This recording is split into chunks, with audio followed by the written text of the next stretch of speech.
जी guys, अस्सलाम वालेकुम। आज मैं आप लोगों के लिए एक नया कोर्स स्टार्ट करने लगा हूं जो कि है ओरेकल फाइनेंशियल इम्प्लीमेंटेशन।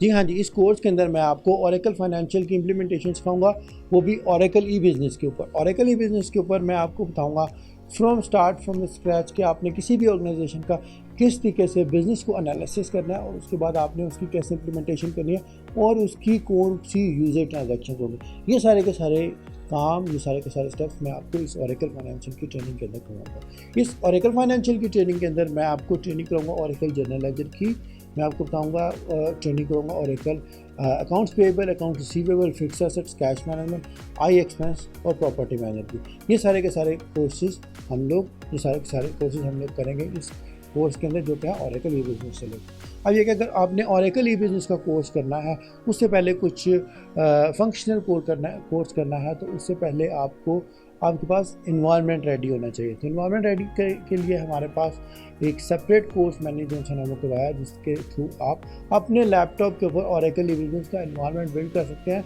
ताकि आप तमाम जो है ना हैंड्स ऑन कर सकें। तो मैं आपको ये रिकमेंड करता हूँ कि इस कोर्स को स्टार्ट करने से पहले अगर आपके पास इन्वायरमेंट नहीं है तो आप जाएं उस कोर्स को देखें, अपनी वीडियो डाउनलोड उस वीडियो के मुताबिक आप अपना जो है ना इन्वायरमेंट तैयार करें अपने लैपटॉप के ऊपर, ताकि आप तमाम हैंड्स ऑन प्रैक्टिसेस अपने लैपटॉप के ऊपर कर सकें। ठीक है, ऑन ओरेकल ई बिज़नेस के।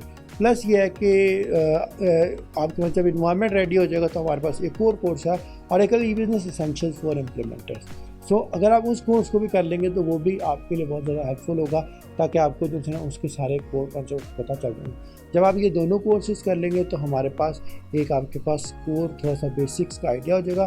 प्लस ये है कि आपके पास इन्वायरमेंट रेडी होगा और आप ओरेकल फाइनेंशियल को बहुत अच्छे तरीके से कर सकते हैं। ये कोर्स के बारे में अगर आप जैसे जैसे आप कोर्सेज सीखते जाएंगे, सारे के सारे मैं स्टेप्स आपको करके दूँगा। अगर आपके पास कोई भी क्वेश्चन हो तो please feel free to ask, आप जैसे किसी किस्म के क्वेश्चन पूछ सकते हैं और मैं आपको बताऊँगा। हम लोग ओरेकल ई बिज़नेस के और फ्यूजन एप्लीकेशन के बहुत सारे courses, technical and functional courses आप लोगों के लिए अरेंज कर रहे हैं। और अगर कोई कोर्स ऐसा है जो कि अभी हम लोगों ने इंट्रोड्यूस नहीं करा और आप चाहते हैं करना, तो आप हमें बताएं, वो कोर्स हम आपको करवाएंगे, वो भी फ्री ऑफ कॉस्ट। ठीक है, तो वीडियो स्टार्ट करने से पहले अगर आपने हमारे चैनल को अभी तक सब्सक्राइब नहीं किया तो मेरे चैनल को सब्सक्राइब कर दें, साथ में मौजूद घंटी का बटन ज़रूर दबा दीजिएगा ताकि हर आने वाली नई वीडियो के बारे में आपको बर वक्त नोटिफिकेशन मिल सके। Thank you very much. चलिए फिर वीडियो स्टार्ट करने से पहले मैं आपको थोड़ा सा अपने बारे में बता दूँ और अपनी कंपनी के बारे में बता दूँ, ताकि आपको थोड़ा सा आइडिया हो जाए कि हम लोग मार्केट में कौन सी मार्केट्स में किस तरीके का काम कर रहे हैं। Let's move forward. Before starting training, let me introduce you myself. My name is Abaidur Rahman and I am working on Oracle technologies from last more than 20 years. I completed my Oracle developer certification in year 2000. I have given training more than 5,000 students around the world, and I have given training in more than 15 different training institutions, which includes Oracle University Dubai, Oracle University Saudi Arabia, and many different Oracle training institutions. I'm a very strong developer and I build custom application for more than 100 clients in Pakistan. I'm Oracle functional consultant and I did the Oracle e-business implementation for more than 50 companies in last 15 years. So I provide different types of services, which includes consultancy, implementation, as well as support. I'm Oracle. I do have a very strong Oracle Fusion application experience, as I am doing Oracle Fusion implementation from last 5 years. So I worked on more than 5 large projects on Oracle Fusion implementations. I'm a project manager. I do the project management for many projects. I run more than 10 large ERP implementation projects as a project manager. And I am a very good solution architect, as I do have a strong hands-on working experience on Oracle technologies, which include DBA development as well as functional side. So any type of solution, if I need to design, I can understand and design any type of solution very easily, though it goes across different technologies or it goes across different modules or the different business areas. Does your company need Oracle consultancy services for Oracle e-business and Oracle Fusion Cloud?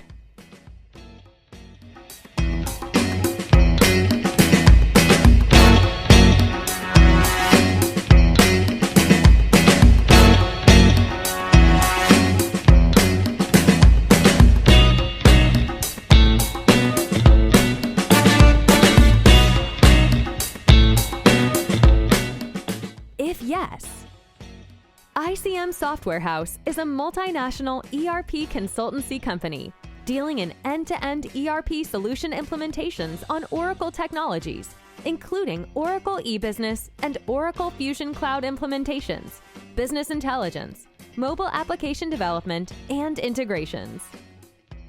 We are a team of dedicated professionals providing on-site and offshore ERP consultancy services in the international market.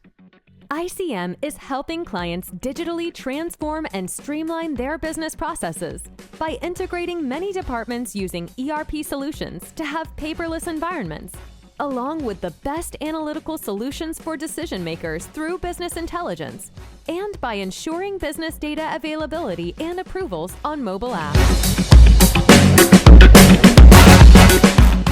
ICM's head office is located in Pakistan, with branch offices in many countries around the world, including Saudi Arabia,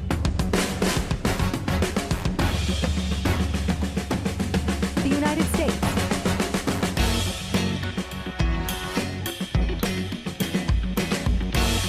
Canada,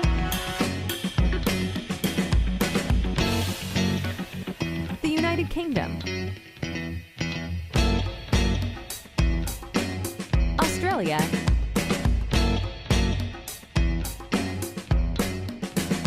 and the United Arab Emirates.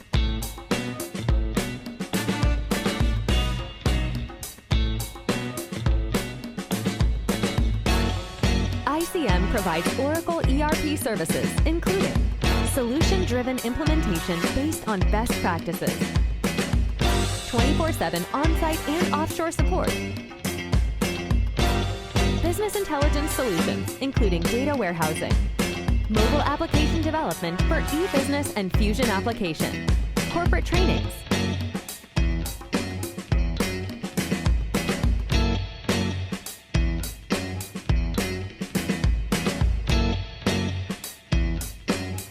resource outsourcing on-site and offshore support,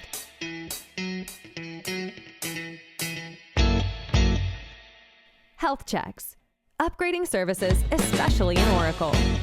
We offer comprehensive solutions to our clients for managing financial, human resources, procurement, supply chain, manufacturing, projects, property, asset maintenance, asset lifecycle management solutions, and more.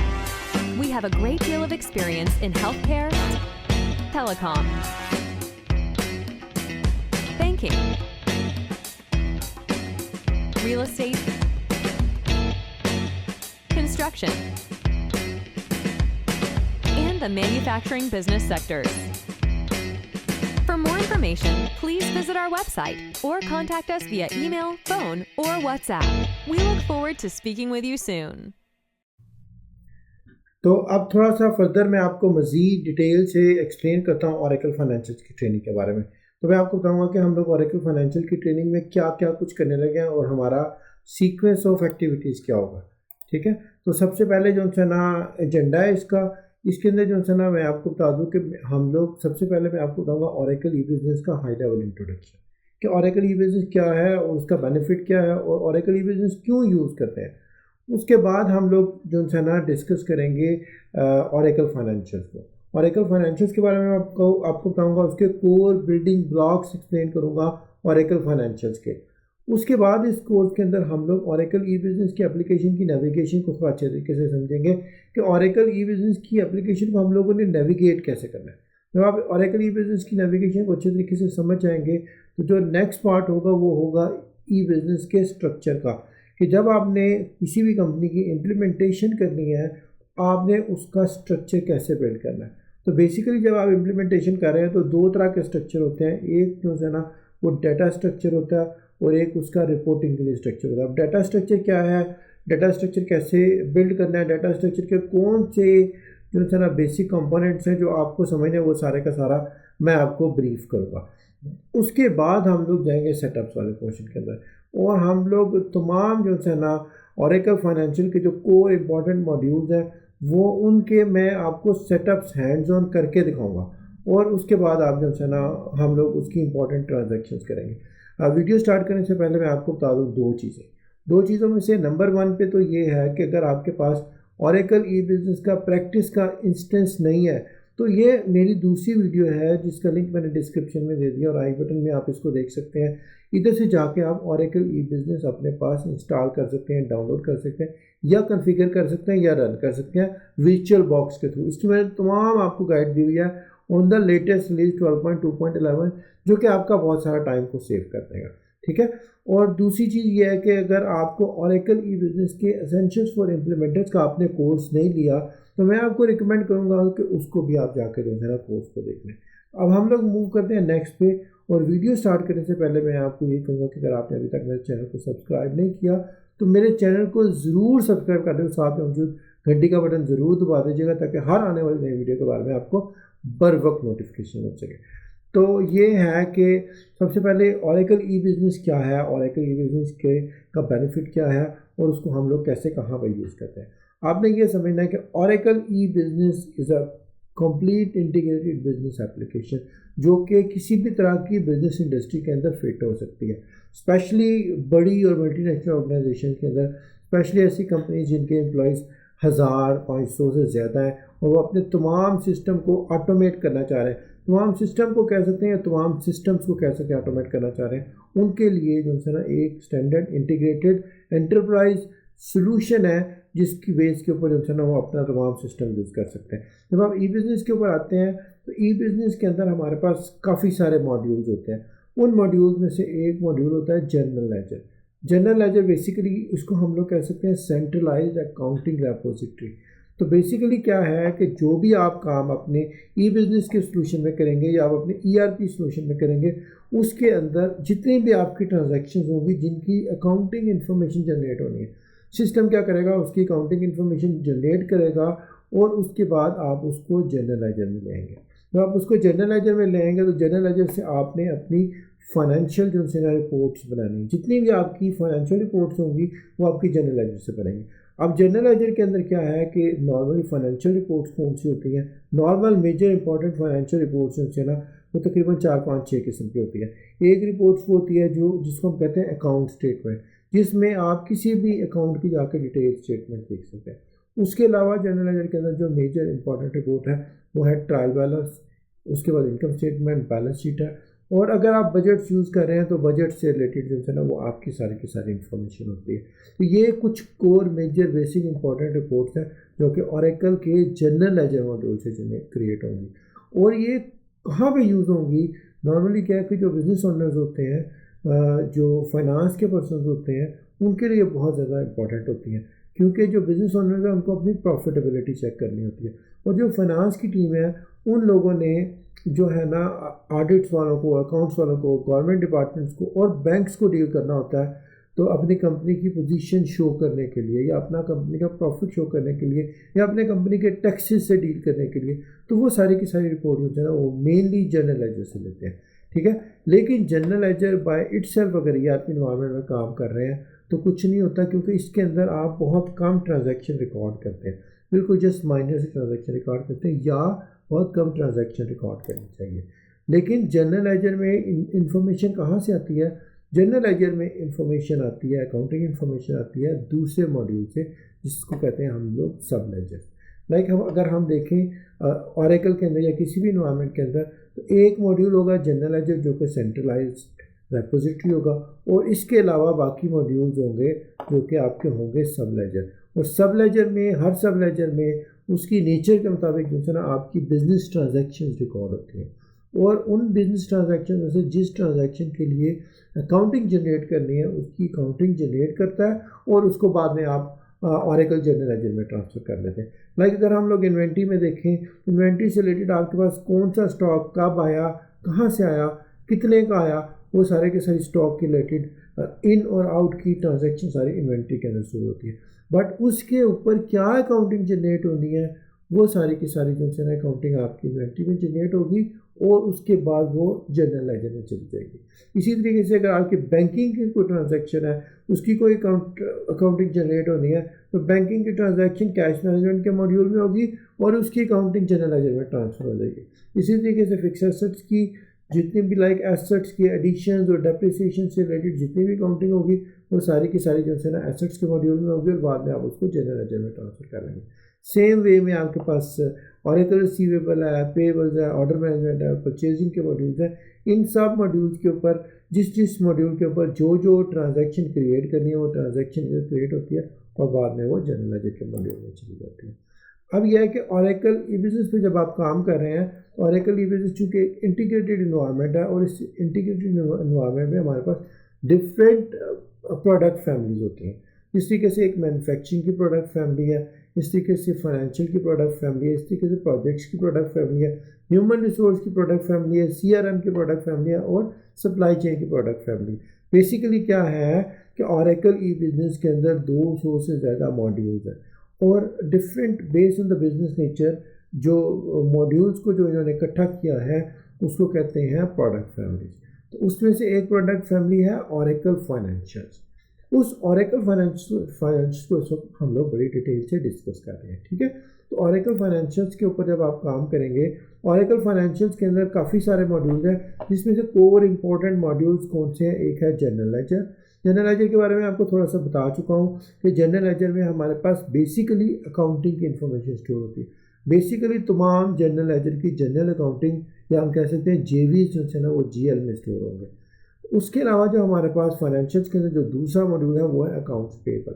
Accounts payables के module के अंदर जितनी भी payables की transaction है कि आपने किसको कितने पैसे दिए या देने हैं उसका सारे का सारा रिकॉर्ड जो है ना वो पेएबल्स के मॉड्यूल में होगा।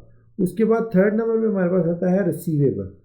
रिसीवेबल का मॉड्यूल जो है ना वो रिसीविंग की ट्रांजैक्शन से रिलेटेड है या आप कह सकते हैं जो सेल से रिलेटेड ट्रांजैक्शन है या जो आप पैसे ले रहे हैं किसी भी कस्टमर से या किसी भी सोर्स से उससे रिलेटेड जितनी भी ट्रांजैक्शन है वो ऑरेकल रिसीवेबल में स्टोर होगी।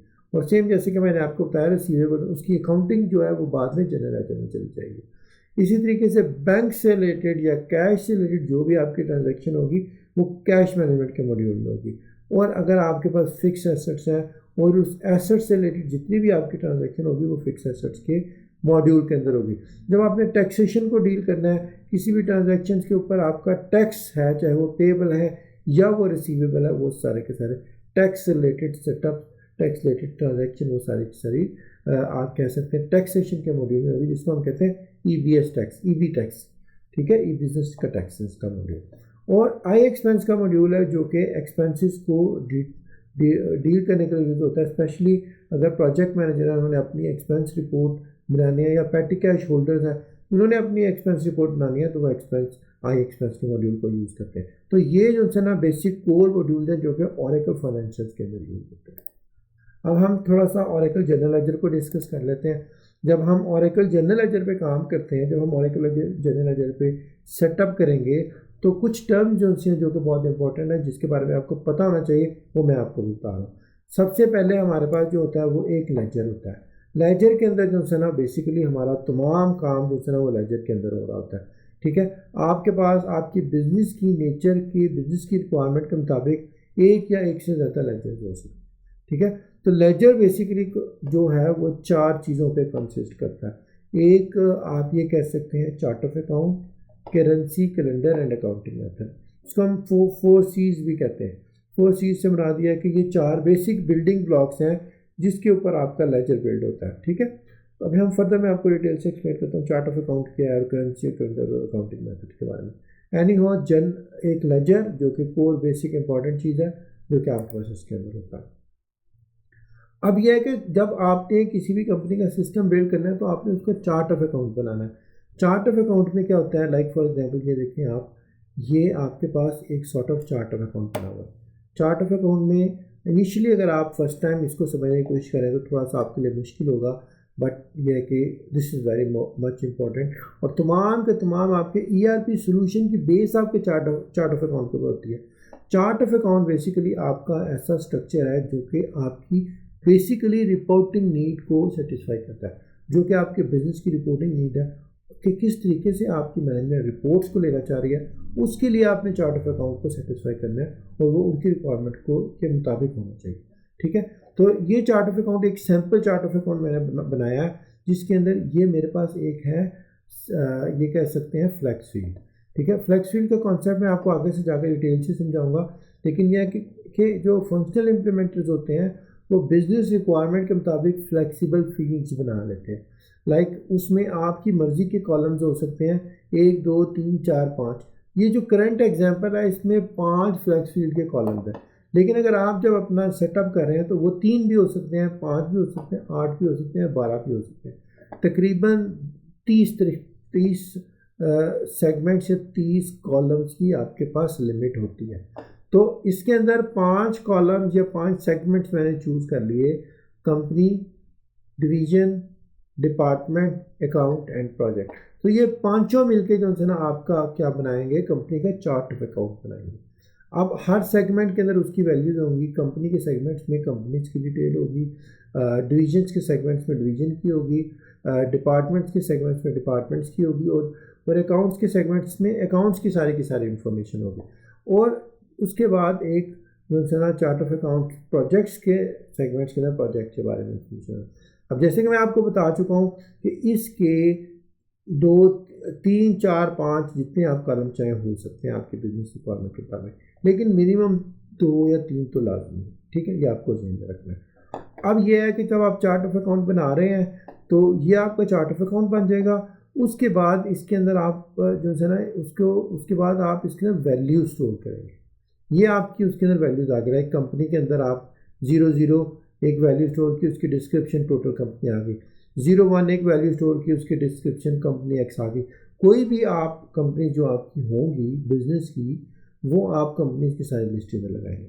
इसी तरीके से अगर बिजनेस में डिवीजन्स हैं तो आप उसमें डिवीजन्स लगाएंगे। अगर बिजनेस में डिवीजन नहीं है आप इस डिवीजन के सेगमेंट को निकाल दें। ठीक है, और फिर डिपार्टमेंट्स हैं, लिस्ट ऑफ डिपार्टमेंट्स हो सकते हैं, या आप कह सकते हैं उसको कॉस्ट सेंटर। तो कॉस्ट सेंटर जो है ना वो आपके या डिपार्टमेंट्स की लिस्ट इसमें आ जाएगी, और डिफरेंट डिपार्टमेंट्स के डिफरेंट नंबर होंगे। और उसी तरीके से आपके पास अकाउंट्स की लिस्ट होगी और प्रोजेक्ट की लिस्ट होगी। अगर प्रोजेक्ट्स आपके पास नहीं है आप प्रोजेक्ट्स को भी निकाल सकते हैं। अगर आप प्रोजेक्ट को निकाल दें, डिवीजन को निकाल दें, आप निकालना चाहें बिजनेस नीड की बेस के ऊपर, तो आपके पास सिर्फ 3 सेगमेंट्स होंगे, कंपनी, डिपार्टमेंट एंड अकाउंट्स। उस 3 सेगमेंट्स को चूज़ करके आप अपनी ट्रांजैक्शंस कर सकते हैं। अब जब आप एक चार्ट ऑफ अकाउंट बना लेंगे, आप अपना स्ट्रक्चर बिल्ड कर लेंगे, उस चार्ट ऑफ अकाउंट के बाद जब यूज़र उसकी ट्रांजैक्शन करेगा तो जितने आपकी इस चार्ट ऑफ अकाउंट की फील्ड होगी उतनी के अंदर उसको वैल्यूज़ चूज़ करनी होगी। ठीक है, जब वो जितनी वैल्यूज़ चूज़ करेगा उसकी बेस के ऊपर जो है ना वो अपनी ट्रांजैक्शन कर सकता है। अब जब आप चार्ट ऑफ अकाउंट का स्ट्रक्चर डिफाइन कर रहे हैं, क्योंकि ये स्ट्रक्चर डिफाइन करना एक बहुत ही ज़्यादा इंपॉर्टेंट पॉइंट और फैक्टर होता है, क्योंकि स्ट्रक्चर जो है ना आप एक दफ़ा डिज़ाइन कर लेंगे, जब आपकी इम्प्लीमेंटेशन हो जाएगी तो आप इसको बार बार चेंज नहीं कर सकते। You can't change, this is something you can not change. Okay, आपको ये चीज़ ध्यान में रखनी है। और दिस इज़ समथिंग जो कि कंपनी की फ्यूचर ग्रोथ को आपने ज़हन में रखते हुए डिसाइड करनी है, उनकी मैनेजमेंट के साथ बैठ के डिस्कस करना है। आपने उसको एनालिसिस करना है कि मैनेजमेंट की डायरेक्शन क्या है, उनकी सोच क्या है, वो आज कहाँ पे खड़े हैं, आज से 5-10 सालों तक कहाँ पे होंगे। क्योंकि जब आप चार्ट ऑफ अकाउंट बनाएंगे, जब कोई भी कंपनी ERP के सोल्यूशन की इम्प्लीमेंटेशन करती है, ख़ासतौर पे बड़े सोल्यूशन की ERP की लाइक ऑरेकल की, तो कम से कम उनको आगे अपने 10 साल के फ्यूचर को सिक्योर करना होता है in terms of the business. क्योंकि जब हम किसी भी कंपनी के अंदर ERP सोल्यूशन इम्प्लीमेंट करते हैं तो ERP सोल्यूशन की इम्प्लीमेंटेशन में और उसकी मैच्योरिटी में जो है ना 1-2 साल लग सकते हैं, और उसके बाद 1-2 सालों के अंदर पूरे प्रोजेक्ट की उनकी कॉस्ट कवर होती है, और उसके बाद उस कंपनी को उसका बेनिफिट होता है। ठीक है, तो आपको कम से कम चार्ट ऑफ अकाउंट जब डिफाइन करना है तो आपको कंपनी की फ्यूचर ग्रोथ भी ध्यान में रखनी है। अच्छा, अगर आपको नहीं पता कि इसमें कोई और कॉलम्स उनके आ सकते हैं या नहीं आ सकते, तो क्या करते हैं कि इसके अंदर 1-2 फ्यूचर कॉलम रख सकते हैं, क्योंकि आप बाद में कॉलम्स इसमें ऐड नहीं कर सकते। तो फ्यूचर कॉलम रख सकते हैं जिसको आप डिफ़ॉल्ट वैल्यू दे देते हैं कोई, और यूज़र उसको चूज़ नहीं करता। ठीक है, आप फ्यूचर कॉलम्स भी इसके अंदर ऐड कर सकते हैं, लेकिन आप एक चीज़ ध्यान में रखें, जितने इसके अंदर कॉलम ज़्यादा होंगे उतना यूज़र के ऊपर बर्डन होगा, क्योंकि उसको उतनी फील्ड में से सिलेक्ट करना होगा हर ट्रांजैक्शन के वक्त। तो अगर आप बहुत ज़्यादा अननेसेसरी कॉलम बना देंगे तो यूज़र के ऊपर लोड होगा, और यूज़र आपके सिस्टम को रिजेक्ट भी कर सकता है, और रिजेक्ट अगर ना भी करे तो उसको अपोज भी कर सकता है। तो ये चार्ट ऑफ अकाउंट एक ऐसा पॉइंट होता है जिसके ऊपर कंपनीज सबसे ज़्यादा टाइम लगाती है उसको फाइनलाइज करने में, उसको समझने में, अपनी डायरेक्शन को बिल्ड करने में, क्योंकि ये एक दफ़ा फ्रीज हो जाता है जो कि चेंज नहीं होता। जब भी आप किसी कंपनी की इम्प्लीमेंटेशन कर रहे हैं तो हर कंपनी के अंदर दो चीज़ें बहुत ज़्यादा इंपॉर्टेंट होती हैं, ये आपको समझनी है। एक जो चीज़ है वो है उसके बिजनेस प्रोसेसेस, और एक चीज़ है स्ट्रक्चर। तो स्ट्रक्चर जो है ना वो बार बार चेंज नहीं होता, लेकिन बिजनेस प्रोसेस वो बार बार चेंज हो सकते हैं, ठीक है। बिजनेस प्रोसेस, बिजनेस रूल्स वो चेंज हो सकते हैं, कंपनी की ग्रोथ की बेस के ऊपर वो चेंज हो सकते हैं, but this is something structure which is not changeable. You must have to be very careful about designing the chart of account. मैंने चार्ट ऑफ अकाउंट के ऊपर फोकस काफ़ी ज़्यादा दे दिया आपको समझाने के लिए, क्योंकि ये है ही सबसे ज़्यादा इम्पोर्टेंट, और इस पे सबसे ज़्यादा इम्पोर्टेंट आपको टाइम लगाना पड़ता है, ठीक है। और अगर आप किसी इम्प्लीमेंटेशन में काम कर रहे हैं और आपके यूज़र समझदार हैं और आपको जल्दी चार्ट ऑफ अकाउंट दे देते हैं, तो आपकी इम्प्लीमेंटेशन बहुत जल्दी और फास्ट हो सकती है, ठीक है। एनी हाउ, जब आप लेजर बिल्ड कर रहे हैं तो उसके अंदर एक चीज़ है करेंसी। तो करेंसी है कि जिस कंट्री के अंदर आप ट्रांजैक्शन कर रहे हैं उसकी ट्रांजैक्शन जो है ना वो किस करेंसी में आप ट्रांजैक्शन कर रहे हैं वो आपकी फंक्शनल करेंसी होगी। अब जब आप एक कंट्री में काम करें, लाइक हम सऊदी अरेबिया में काम कर रहे हैं, तो हमारी जो बेस करेंसी या फंक्शनल करेंसी होगी वो सऊदी रियाल होगी। लेकिन उसके अलावा हम लोग क्या करते हैं, दूसरी ट्रांजैक्शन के लिए हमारे पास दूसरी करेंसीज हो सकती हैं जिनको हम लोग फॉरेन करेंसीज भी कह सकते हैं। उसके अलावा यह है कि अगर आपकी समटाइम कंपनीज में क्या होता है कि कंपनीज ग्रुप ऑफ इंडस्ट्रीज होता है जिसके लाइक हेड ऑफिस दूसरे कंट्रीज में लोकेट कर रहे होते हैं, जो डिफरेंट करेंसीज में डील कर रहे होते हैं। तो हम लोग क्या करते हैं, एक रिपोर्टिंग करेंसीज भी बना सकते हैं जिसके अंदर आपकी करेंसीज की कन्वर्जन होती है, ताकि वो लोग जो दूसरी करेंसी में डील कर रहे हैं मैनेजमेंट में से, वो उनकी रिपोर्ट को देख सकें, ठीक है। तो ये डिफरेंट टाइप्स ऑफ करेंसीज हमारे पास सिस्टम में यूज़ होती हैं। उसके बाद है कैलेंडर। कैलेंडर बेसिकली हर कंपनी का एक जो है ना आप ये कह लें कि फाइनेंशियल कैलेंडर होता है, जिसकी बेस पे उस कंपनी की तमाम फाइनेंशियल ट्रांजैक्शन होती है, और जिसकी बेस पे उसकी क्लोजिंग होती है, और जिसकी बेस पे उसका प्रॉफिट एंड लॉस कैलकुलेट होता है, जिसकी बेस पे वो कंपनी गवर्नमेंट को रिपोर्ट कर रही होती है इन टर्म्स ऑफ टैक्सेशन। तो आप चार्ट ऑफ अकाउंट बनाते हैं, वो आप कैलेंडर बनाते हैं।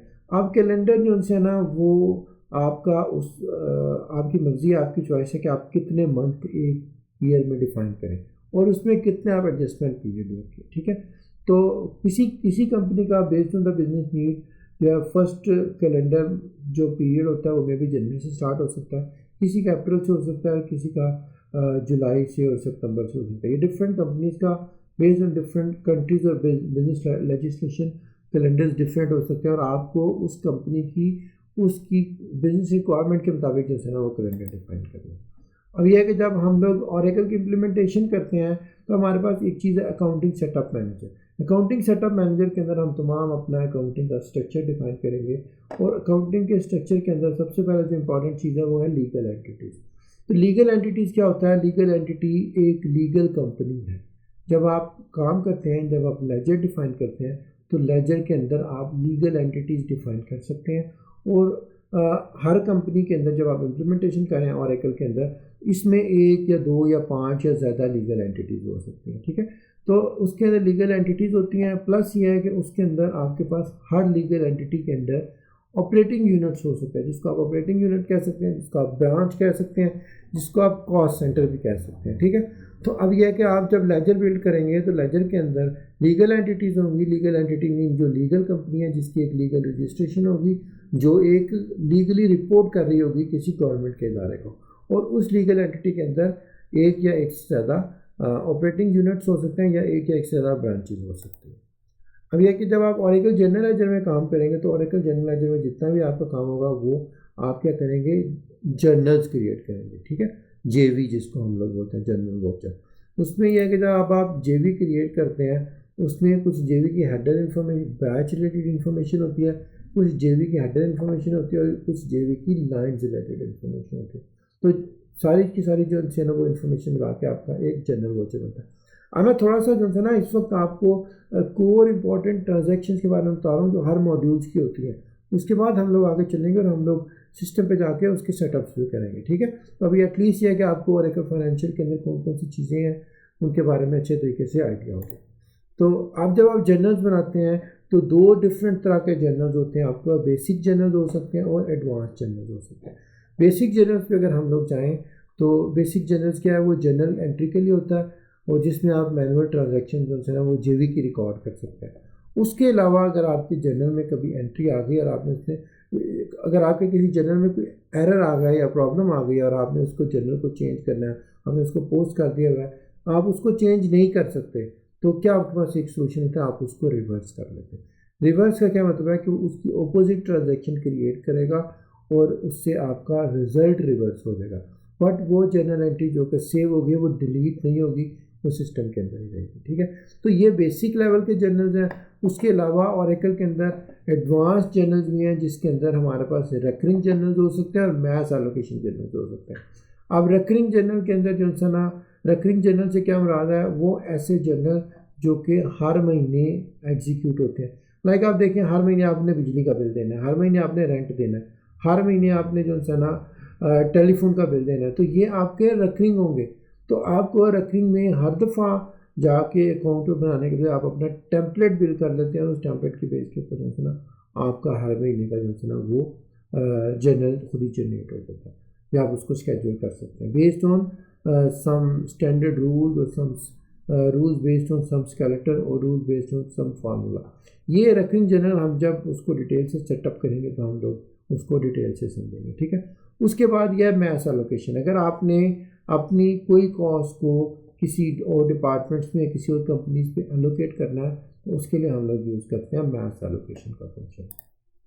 ठीक है, मैथ एलोकेशन फॉर एग्जांपल ये है कि आपकी एक ग्रुप ऑफ कंपनी है, आपका एक हेड ऑफिस है, उस हेड ऑफिस का आप एक अमाउंट में रेंट देते हैं लाइक 5 लाख, उसमें से आपके पास उसमें 3 डिफरेंट आपके जो है ना ऑफिस काम कर रहे हैं, जिसमें से एक ऑफिस जो शिकागो को डील कर रहा है, एक ऑफिस जो पेरिस को डील कर रहा है, एक ऑफिस जो टोक्यो को डील कर रहा है। तो चूँकि उनका आपका तीनों का जो है ना रेंट आप एक ही पे कर रहे हैं, आप based on the usages, based on the allocation, किसी भी रूल और फार्मूले की बेस के ऊपर जो है ना आप हर कंपनी को अलग अलग एलोकेट कर सकते हैं। या आप ये कह लें कि जब आप कंपनी का रेंट पे कर रहे हैं, एक और एग्जांपल है, आपका 3 different department, like for example finance का department, like for example human resource का department, like for example materials का डिपार्टमेंट। आप कहते हैं कि based on some certain rule कोई सर्टन कॉस्ट उनसे ना वो डिफरेंट डिपार्टमेंट्स पे based on the rule allocate कर दो।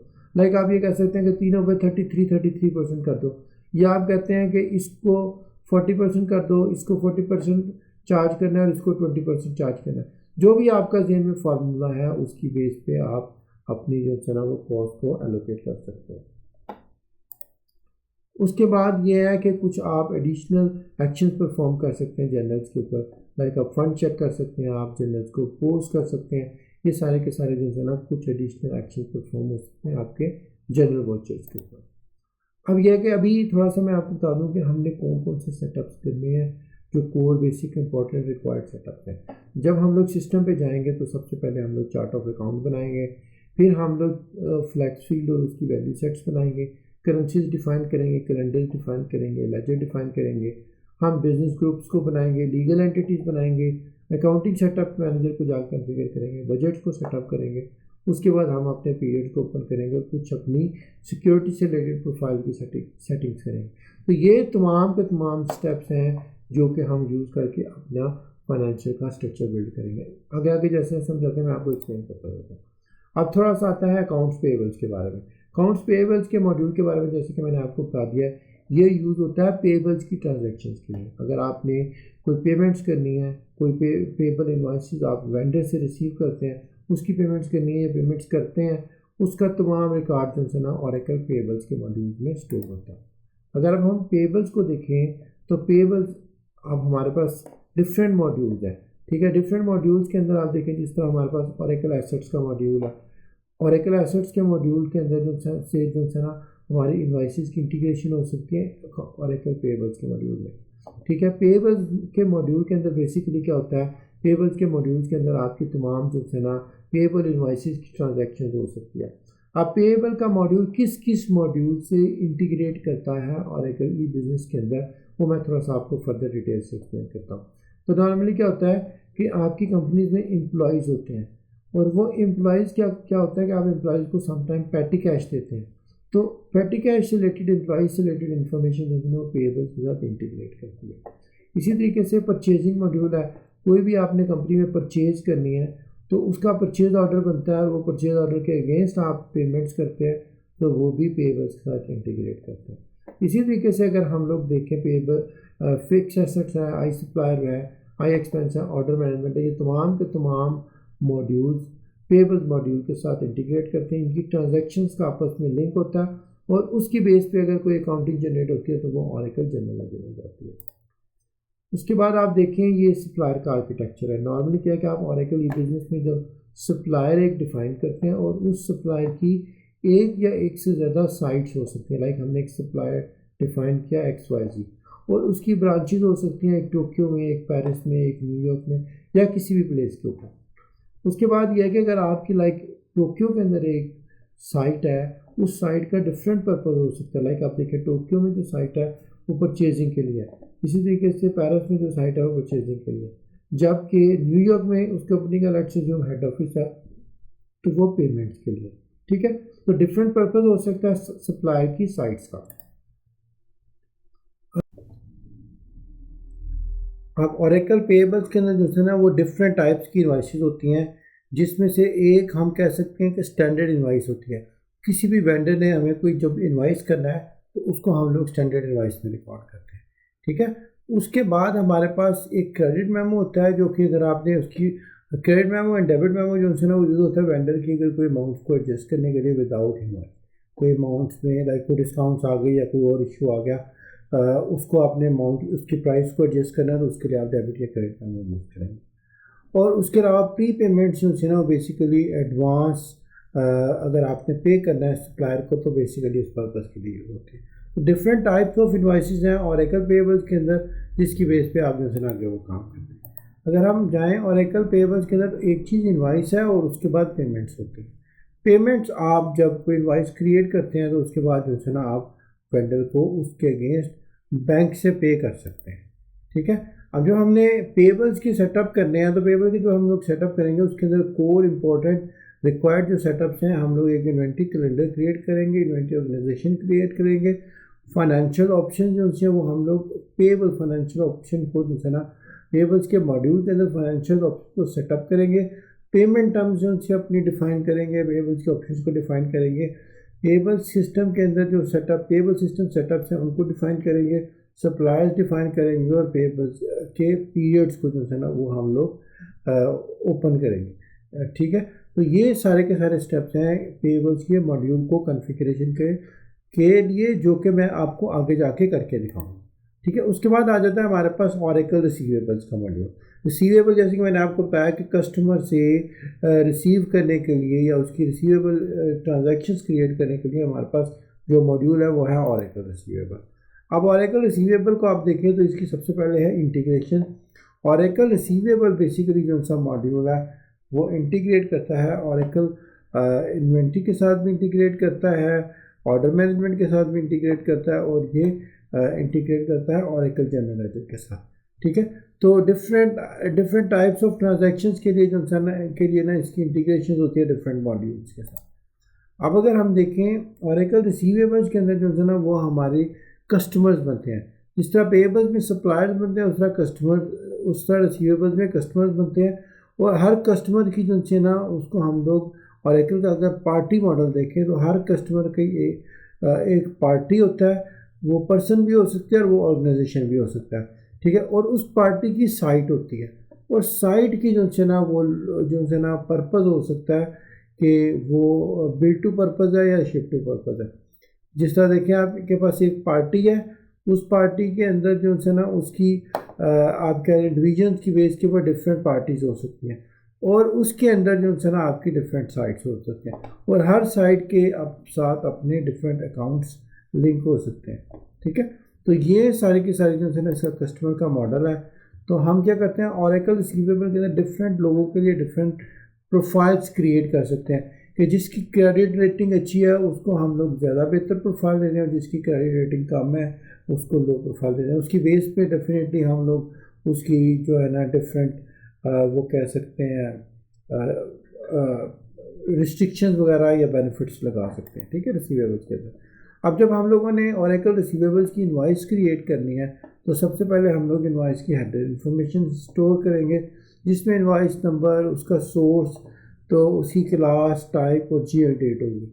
तो नंबर सोर्स जब आप रिसीवेबल में इनवाइस क्रिएट कर रहे हैं तो समटाइम क्या होता है कि आप इनवाइस रिसीवेबल में डिफाइन होती है, और समटाइम क्या होता है वो किसी दूसरे मॉड्यूल से ट्रांजैक्शन आ रही होती है, लाइक आप ये कह सकते हैं ऑर्डर मैनेजमेंट से। तो आपको सोर्स से पता चलता है ये ट्रांजैक्शन कहाँ की है सबसे पहले, और उसके बाद उसकी क्लास होती है, like different types of class हैं, इनवाइस है, क्रेडिट मेमो है, या डिफरेंट टाइप्स ऑफ क्लासेस आप उसे चूज़ कर सकते हैं।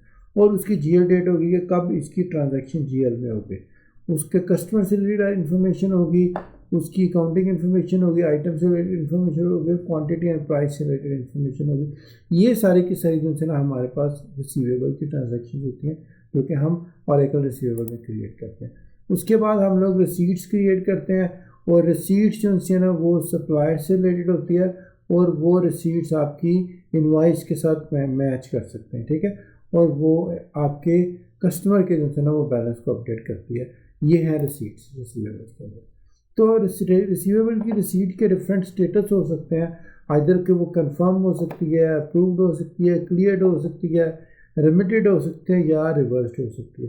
तो ये डिफरेंट टाइप के जो स्टेटस हैं ऑरेकल रिसीवेबल की रिसीट्स के लिए। अब ये है कि समटाइम क्या होता है कि आप एक्चुअली क्या करते हैं कि जो आप पेमेंट की ट्रांजैक्शन कर रहे हैं वो सिर्फ आप वेंडर के साथ डील कर रहे हैं, और जो कस्टमर की जो ट्रांजैक्शन होती है वो सिर्फ रिसीवेबल्स के अंदर होगी। समटाइम क्या होता है कि एक पार्टी है वो कस्टमर भी है और रिसीवेबल भी, कस्टमर भी है और सप्लायर भी है, उनके दरमियान में जो है ना आपने अगर कोई नेटिंग करनी है तो या एडजस्टमेंट करनी है तो उसके लिए APAR नेटिंग जो है ना वो यूज़ होती है, ठीक है।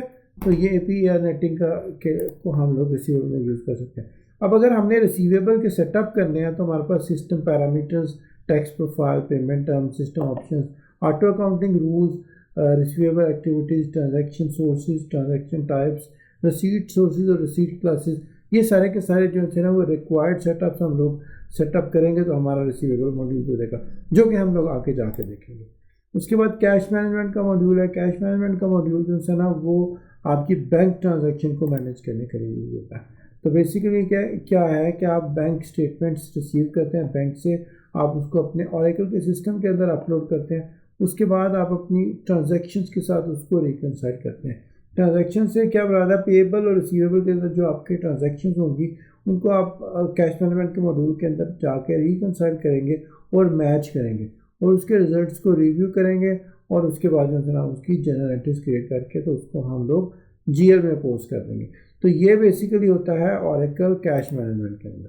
तो कैश मैनेजमेंट के अंदर क्या है कि आप बैंक्स डिफाइन करते हैं, बैंक्स की ब्रांचेस होती हैं और उसके साथ बैंक्स के अकाउंट्स होते हैं, और ये बेसिकली जो है ना आप जब अकाउंट क्रिएट करेंगे तो उसको आप असाइन कर सकते हैं कि ये अकाउंट किस मॉड्यूल के अंदर ट्रांजैक्शन कर सकता है। मे भी आपका अकाउंट सिर्फ पेएबल और रिसीवेबल के लिए हो कोई, या मे भी कोई अकाउंट सिर्फ पेरोल के लिए हो, या आपका अकाउंट में भी तमाम डिफरेंट टाइप्स ऑफ ट्रांजैक्शंस के लिए हो। तो ये आप अपना बैंक जब डिफाइन करते हैं तो उस वक्त आप इसको कंट्रोल कर सकते हैं। ऑरेकल के अंदर क्या है कि हमारे पास सेंट्रलाइज्ड बैंकिंग होती है। एक बैंक आप अगर बना लेते हैं वो या तो लीगल एंटिटी के साथ लिंक हो सकता है, या किसी ब्रांच के लिए सेपरेट भी आप बैंक अकाउंट जो है ना वो क्रिएट कर सकते हैं। अब थोड़ा सा फिक्स एसेट्स को देख लेते हैं। फिक्स एसेट्स जो है ना वो मॉड्यूल है जो कि एसेट्स को डील करने के लिए यूज़ होता है। अब एसेट्स के अंदर क्या है कि एसेट्स की जो इंटीग्रेशन है वो डिफरेंट मॉड्यूल से है। एसेट्स जो है ऑरेकल प्रोजेक्ट्स के मॉड्यूल से भी इंटीग्रेट करता है, क्योंकि आपके प्रोजेक्ट्स अगर आपके कुछ चल रहे हैं तो वो बाद में एसेट्स में कन्वर्ट होती है। लाइक अगर आपने कोई बिल्डिंग बनाई है, वो बिल्डिंग अगर बन रही है, उसकी कंस्ट्रक्शन हो रही है तो वो प्रोजेक्ट्स में है। अब जब वो कंस्ट्रक्शन होकर मुकम्मल हो जाती है तो वो फिक्स एसेट्स में आ जाती है। अब इसकी इंटीग्रेशन पेएबल इनवाइसेस से, अगर आपने कोई चीज़ परचेज़ करनी है तो उसकी परचेजिंग से रिलेटेड तमाम इनवाइसेस बनेंगे, और इनवाइसेस बाद में जो है ना वो फिक्स एसेट्स में कन्वर्ट हो जाएंगे। तो फिक्स एसेट की जितनी अकाउंटिंग इन्फॉर्मेशन होती है वो इन्वेंट्री के अंदर होती है, और फिक्स एसेट्स की इंटीग्रेशन इन्वेंट्री और ह्यूमन रिसोर्सेज के साथ भी होती है, ठीक है। उसके बाद ये है कि फिक्स एसेट पे अगर आप काम कर रहे हैं तो उसमें हम डिफरेंट टाइप्स ऑफ ट्रांजैक्शन कर सकते हैं।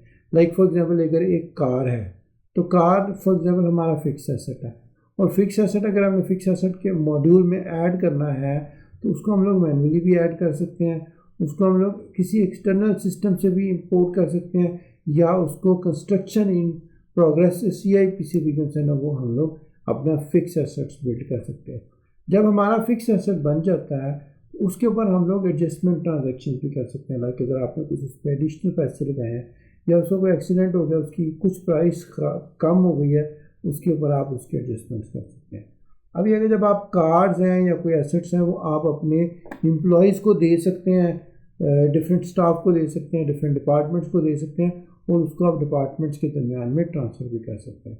इसी तरीके से फ़िक्स एसेट्स की रिटायरमेंट्स होती हैं, फ़िक्स एसेट्स के ऊपर टैक्सेस होते हैं, उसकी फ़िक्स एसेट्स की डेप्रिसिएशन क्रिएट होती है जो कि आप लाइक मंथली क्रिएट कर सकते हैं और उसके ऊपर आप उसकी जनरल और अकाउंटिंग इंफॉर्मेशन जो है ना वो क्रिएट करके जीएल में ट्रांसफ़र करते हैं। तो ये सारा का सारा जो है ना वो फिक्स एसेट्स का ओवरव्यू है। जब आपने फिक्स एसेट्स के ऊपर काम करना है तो हमारे पास उसके अंदर एक इंपॉर्टेंट चीज़ होती है एसेट बुक्स। तो एसेट बुक्स डिफरेंट तरह की हो सकती है, जिसमें से कॉर्पोरेट एसेट बुक्स भी हो सकती है, टैक्सेशन से रिलेटेड सेपरेट बुक हो सकती है और बजट से रिलेटेड आप सेपरेट बुक्स बना सकते हैं।